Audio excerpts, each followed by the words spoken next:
Spoilerin time, and that means but one thing. Well, it's more than one thing, but it's one concept. The concept is we spend so much time on our other show, Cordkillers, figuring out how to watch stuff. Sometimes we just want to talk about the stuff we watched, and that's this show. This episode, we're going to talk about the finale of Deadwood, episode 12 of season 3, the latest episode of Better Call Saul, episode 6 of season 4. I'm Tom Merritt. This man is Brian Brushwood. Yeah, man. Normally, this is the moment that we toss to the summer or winter movie draft, but there's not really any news to say outside of we believe we'll be having it next week for the Time winter. to check in with the summer movie draft. Oh, really? Oh, okay. All I right. wanted to see if Bryce would play it. He did. He had it queued up. He's a pro, man. He's like season ends in 4 days. Yeah. Congratulations, Team John Drucker. That's really all we need to say there. Yeah. All right, good but segment. yeah, we've got news on the winter movie draft. Yeah. So, is there a secret list? Do you have any inside intel on whether or not a list has been established? Yeah. Let me tell you something. My wife, Eileen Rivera, the commissioner of the movie draft, has impeccable editorial integrity. I find out more from Bryce about what's going on with that than I find out from Eileen. Yeah, I asked for a list by this Wednesday, so the people who are we asked to be in the show will hopefully have it with plenty of time before we do the draft next Monday. But I think the only like guiding hand that we gave her, which informed when we did our draft decision, was that we have A Star Is Born in there because that's the next like big movie coming out. Which, by the way, man, just even looking at the trailers, I'm like, this is gonna be the biggest movie, and it's gonna be huge. Nah, it's not going to be that big. You don't think so? Wait, you're just trying to. He's playing it. He's doing it. He's doing the game. Hey. He's trying to mess. The one thing Eileen Rivera may have told me is, get A Star Is Born. I've heard great She's things. seen it. She saw it at the Toronto International Film Festival. So, yeah. Very nice. Hey, real quickly, before we actually start talking about the shows, next week, because we're doing the movie draft, we will do an abbreviated spoiler in time. Do we want to hold off starting the Holistic Dirk Detective Gently? Agency? Yeah, I think we can. We'll do our next library show in 2 weeks. So in 2 weeks, Dirk Gently, Holistic Detective Agency, the most recent series, because there's more than one. Be prepared to watch that. Let's start talking about Better Call Saul. What do you have to say for it, Brian? You know what? I think I have to stand corrected. It was a bitter pill to swallow last week when we were watching Mike Ehrmantraut do the tedious job of vetting people who are going to dig the underground network for the meth lab that's in a laundromat or whatever. I didn't care for it last week, but this week, as a standalone, isolated, boxed storyline, I'm really excited about it, man. I want to see the story of these crazy Germans who are going to do a gig, essentially spending time in jail. I'm sure they're going to get feisty and fussy and want to go outside. We already have the wild card that you need to keep an eye on, right? And like it's a real problem. And the mere fact, like even before they showed up, I was like, oh, this is interesting. How serious? Because we know that Mike is very fastidious and very precise. And he's right when he says it's not enough to keep them here. You have to keep them happy because this is how everything could break down otherwise. I think that's a really interesting problem. I want to give special kudos to the set designer of this, because Mike goes through and paints a beautiful picture. Like, let's put a bar here, maybe a foosball table. You got to give these guys something to blow off steam or they're going to go crazy. And the execution, when you see it, is that Fring took notes. Foosball table, bar, put in place. And someone literally with no design sense said, okay, I bought a bar and I put it here. And I bought a foosball table and I put it here. Like there's no attempt to try to integrate it or there's make no it flow. art to it. Like someone was going through it really looks like someone is going through a list and putting the things out in the space somewhere because they were on the list. And how hard must that be for a set designer whose job is it to make things look good, to be able to like pull back and like, okay, no, this is what it would really look like. Yeah, but also like I don't know if it's as offensive aesthetically as you're portraying it, because I think I'm not saying it's offensive. It just it didn't look nice. Right. It looked like somebody was like, oh, I bought a bar at the Costco and I put it here. You know? And that's what I mean. Like when I think of these Germans who are, clearly working in the underground, I can picture them being all like, to be honest, I wouldn't be surprised if they took inspiration from like offshore drilling platforms or all these practical utilitarian things where it's like you go and you're there long enough and then you collect your paycheck and you get out. Yeah, and I'm sure I never thought that the people they were going to bring in would be offended in any way. It was more like, oh, they didn't really do any effort to make it look nice, but these guys don't care. They just, as long as the first thing they do is go over and start pulling beer and kicking the soccer ball around, right? That's all they care about. So, also he said, the one thing that I did notice is he said, put some hoops up. I guess they play basketball in Germany and they put a soccer field in. Yes. So somebody was like, what do they play in Germany? Oh, they play soccer in Germany. You could tell there was an evolution in there. They didn't make a big deal. They didn't make us have to watch that business. Right. They got the message. I was not a fan, because we've talked about this. The themes that I don't want to say upset me or just, don't hold a lot of water for me are when it's fetishizing the stuff we already know. We already knew Gustavo Fring is a cold, heartless, meticulous, precise individual. So the weird soliloquy that he delivers to the sleeping Salamanca, saying, hey, guess what? You don't know this about me, but I'm the kind of person that'll have you as a kept animal for a long time. And I'm just like, we know this. Nothing new. We knew this about you. We knew this about the future. There's nothing here. But we don't. We don't know this about Fring. Well, sure we do. We know you have privileged information as a Breaking Bad viewer who's seen the future. Correct. But this is not. I mean, this is the problem with the prequel, which is they are making a choice to tell the story as if you haven't seen Breaking Bad, and you absolutely need that aspect of Fring to come out. What I think they could have done, which wouldn't have bugged you so much and still fulfilled that purpose, would have been to do it differently. Show me, not where tell I me. will come back and agree with you is like, I didn't mind that they did it. I'm like, yeah, okay, well, let's bring that Fring out because, hey, if somebody watches this out of order, whatever, it's establishing that. But it felt overdone. It felt gratuitous. Imagine if it would have felt gratuitous in Breaking Bad before we knew that about Fring, I think. Imagine if it was a 3.5-4 minute vignette that was depicted like as an opening sequence or whatever. And you're like, this is the kind of person like showing a young Fring doing right. that. And you don't realize it's Fring until the very, until it snaps from that vignette back to him. And then the scene is him just sitting down to the sleeping Salamanca, the unconscious Salamanca, and saying, let me tell you a story about when I was a child. And that's all. Yes, that would be great. That would be great in a standalone way. Yeah.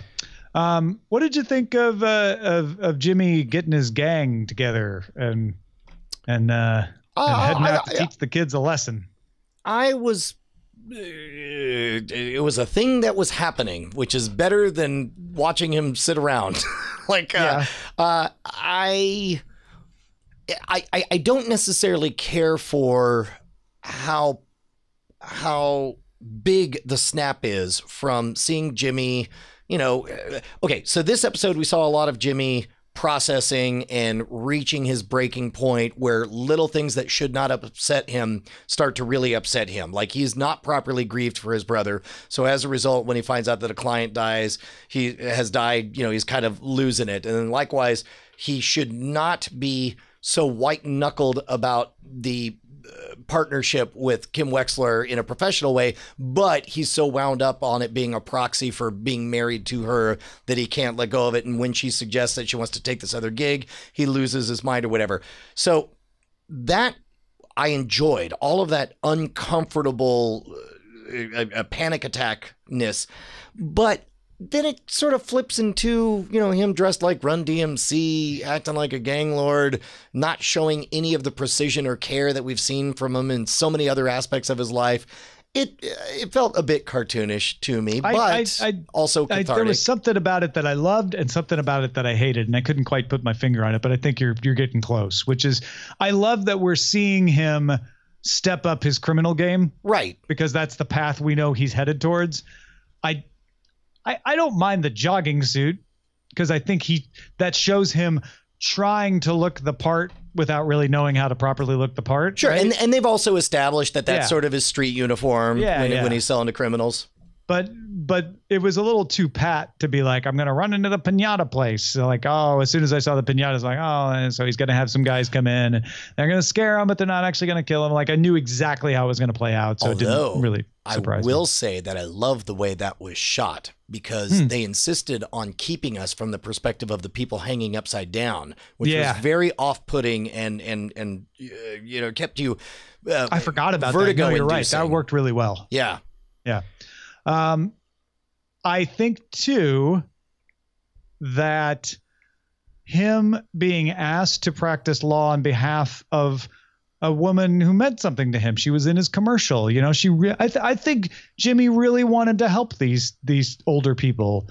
And of course, all the stuff you mentioned about not properly grieving ties in there too. I think that's going to tempt him to create Saul Goodman. Yeah, well, I hope that when that moment comes, it's in a cathartic, believable way, because right now it's a little bit of a leapy stretch between the two faces of Jimmy McGill. The Kim stuff is just confusing. Like, oh, really? Well, why she's doing it? Yes, I agree. Yeah, still not really justified. And I almost want to take her at face value with the words she's saying on I just like doing good and I'm good at this thing or whatever. But also I still don't really believe it. And it just seems like such a big deal that she's torpedoing or I don't know. I guess she's kind of half doing. It's like a math problem, right?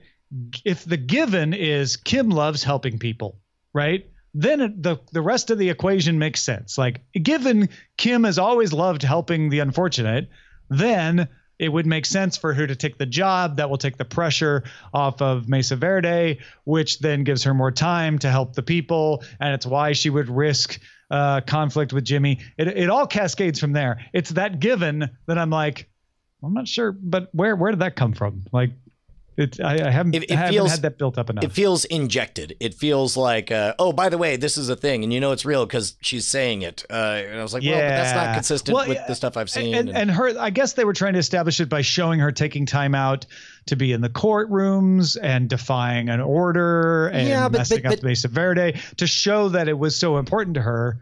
But I still don't know why it's so important. All of that read to me like somebody who was trying to get clean off of heroin and just found themselves hanging around places where heroin is going to be. Like, and she hasn't done heroin.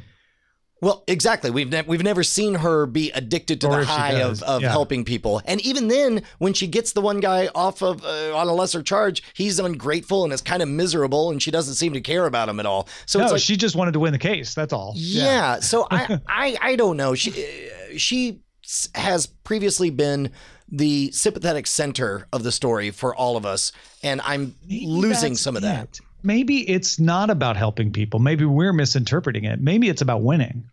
Maybe. And with Mesa Verde, she never gets to win.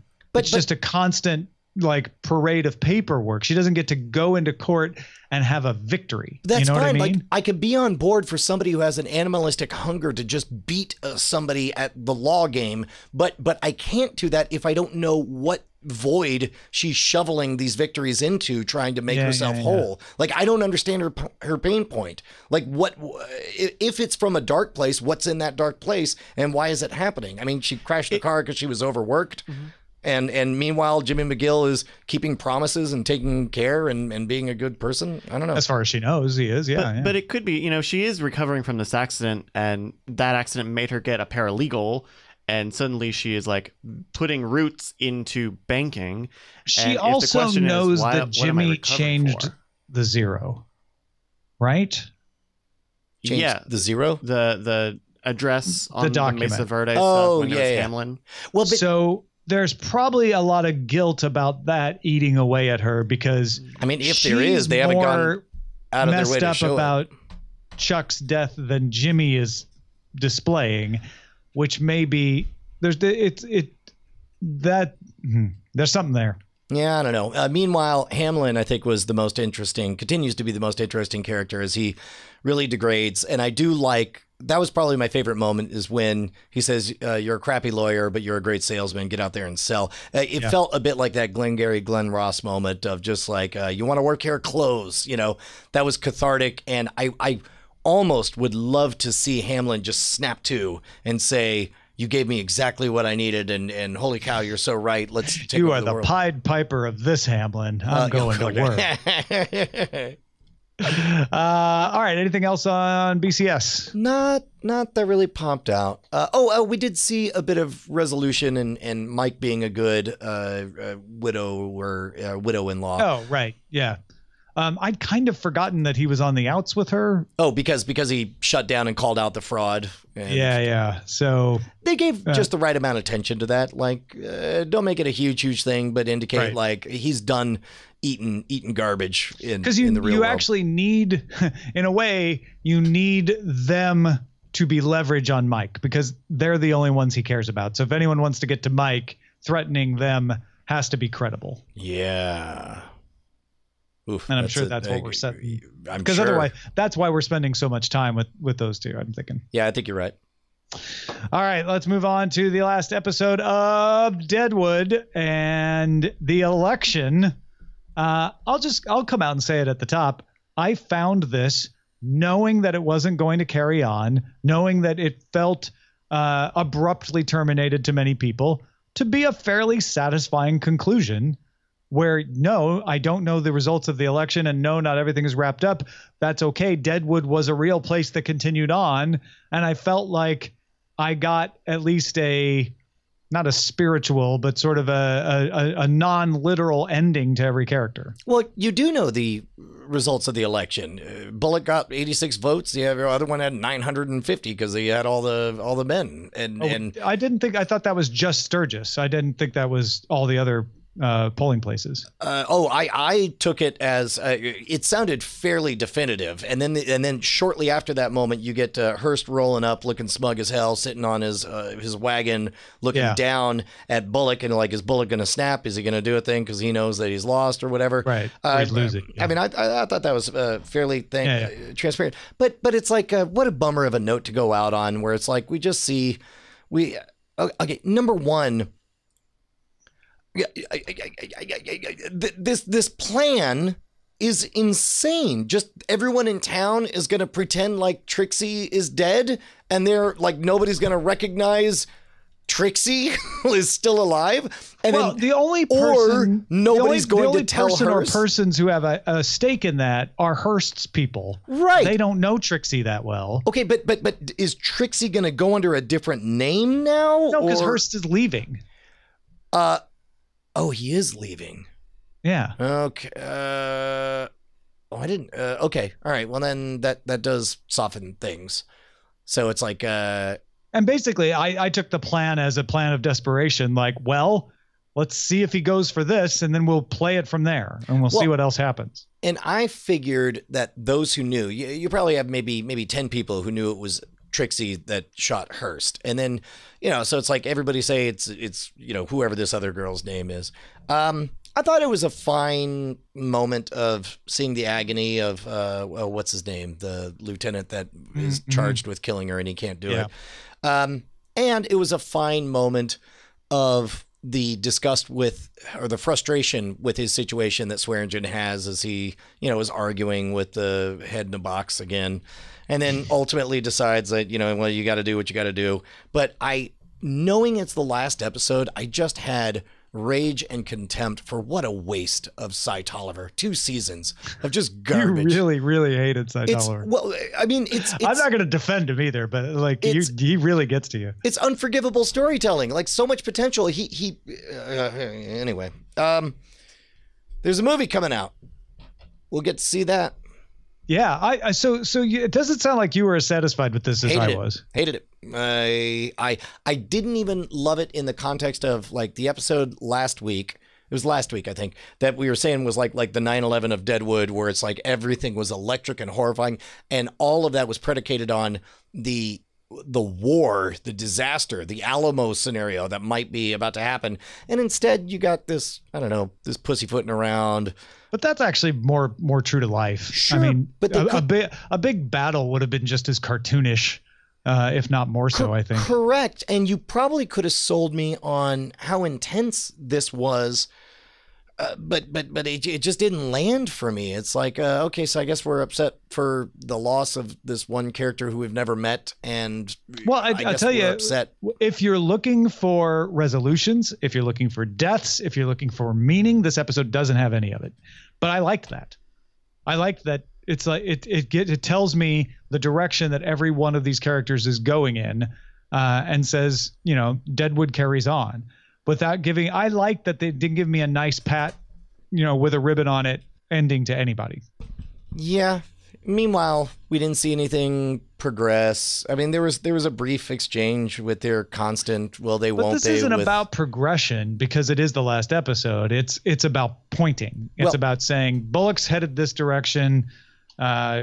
Size a horrible example, but Swearingen's headed this direction. Wu's headed that direction. Your imagination can figure out where they go from there. Yeah, but it was a weak note to end everything on with the will they won't they with Calamity Jane and Joni and I mean just so. I don't think it was a will they won't they so much as they are. Will anyone ever find out? Correct, but I would have liked to have seen like maybe a hint of a threat I thought of you danger. would love it. I thought that would be maybe the one thing you loved out of this is that they sort of Well, it was disappointing though because there's that cute moment of interaction between the two of them, but then Jane just goes back to being drunk and Joni says, I haven't seen you for 3 days. How long have you been here? She's like, for 1,000,000 years, or maybe not. And it's like seeing Jane push back again felt like we had lost.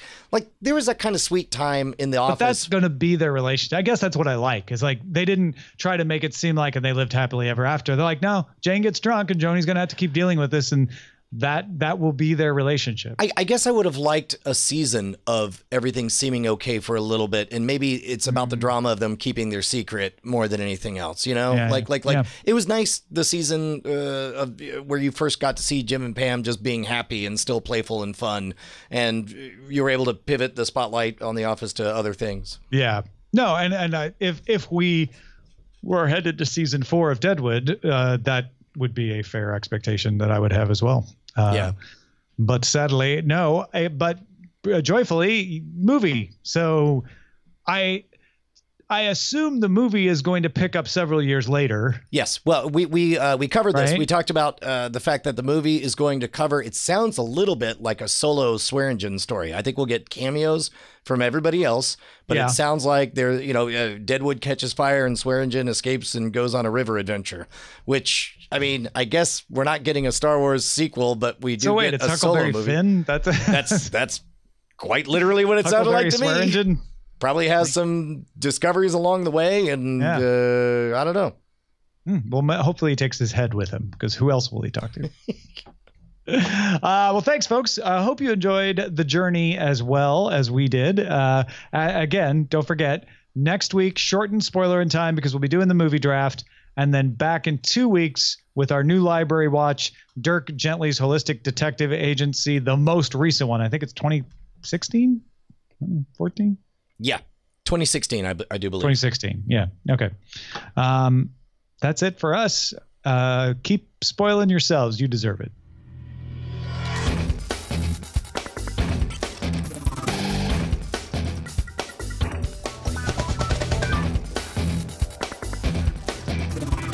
Diamond Club hopes you have enjoyed this program.